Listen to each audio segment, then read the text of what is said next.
স্ক্যালোনির এক পরামর্শে বদলে গেলেন আর্জেন্টিনার রোনালদো খ্যাত Alejandro Garnacho. Argentine master mind বিশ্বকাপের জন্য যেমন ভাবে তৈরি হতে বলেছিলেন ঠিক তেমনি ভাবে নিজেকে গুছিয়ে নিচ্ছেন এই গতি তারকা। চেলসির জার্সিতে পেলেন জোড়া গোল। তাতে নিশ্চিত বিশ্বকাপে আকাশী নীলদের লেফট উইং এর সমস্যার সমাধান হতে চলেছেন তিনি। স্ক্যালোনির কোন টোটকাতে এবং কিভাবে বদলে গেলেন গার্নাচো, সবকিছুই এক করে জানবো রিপোর্টে। লিওনেল স্ক্যালোনির এক পরামর্শই কি বদলিয়ে গেল গার্নাচো? পায়ের ঝলক যে ম্যাচের পর ম্যাচ দেখিয়ে যাচ্ছেন এই তারকা, যার পুরো কৃতিত্বটাই কিন্তু আর্জেন্টাইন মাস্টারমাইন্ড স্ক্যালোনির।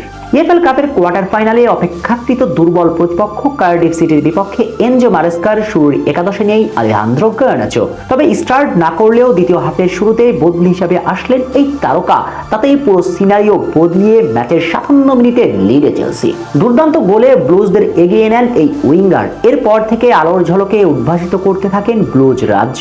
জয়ের সুবাস দেখাতে থাকেন দলকে। যদিও ম্যাচের 75তম মিনিটে সমতায় আসে কার্ডিফ সিটি, এরপর কিছুটা দুশ্চিন্তা উকি দিয়েছিল চেলসির রাতে।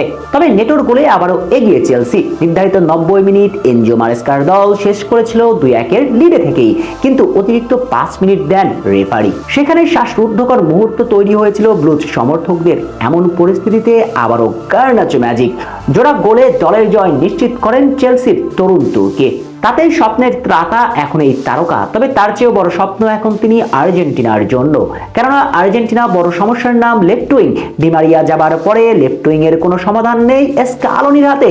তখনই বড় স্বপ্ন হয়ে এসেছিলেন গার্নাচো। দলের ডাক পেয়েছিলেন ডিমারিয়া থাকা অবস্থায়। সর্বশেষ কোপা আমেরিকার স্কোয়াডেও ছিলেন তৎকালীন ম্যানচেস্টার ইউনাইটেড ফুটবলার। কিন্তু রুবেন আমোরিম রেড ডেভিলদের ডাগআউটের দায়িত্ব নেবার পর টালমাটাল হয়ে যান গার্নাচো, হারিয়ে ফেলেন নিজেকে। তবে চেলসিতে নতুন ঠিকানা খোঁজার পর আবারও গার্নাচোর স্বপ্নকাতর চোখ উকি দিচ্ছে বিশ্বকাপ খেলার। তাই তো কিছুদিন আগে চেলসি তারকা যোগাযোগ করেছিলেন স্ক্যালোনির সঙ্গে। তিনি তার বিশ্বকাপ পরিকল্পনাতে আছেন কিনা, এবং স্ক্যালোনি সে প্রশ্নের উত্তরে জানিয়ে দেন নিঃসন্দেহে তিনি বিশ্বকাপ পরিকল্পনার অংশ, এবং স্ক্যালোনি বিশেষ কিছু পরামর্শ দেন তাকে।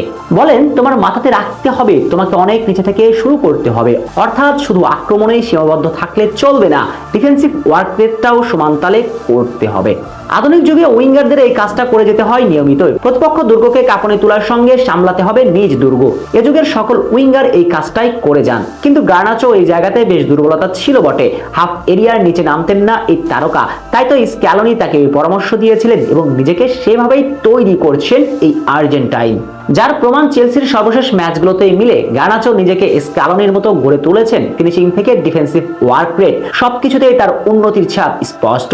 শেষ 5 ম্যাচে তার পা থেকে 3 গোল এসেছে, অর্থাৎ স্পষ্টভাবেই বিশ্বকাপে আর্জেন্টিনার লেফট উইং এর সমাধান হতে চলেছেন ব্লুজদের নয়া তারকা।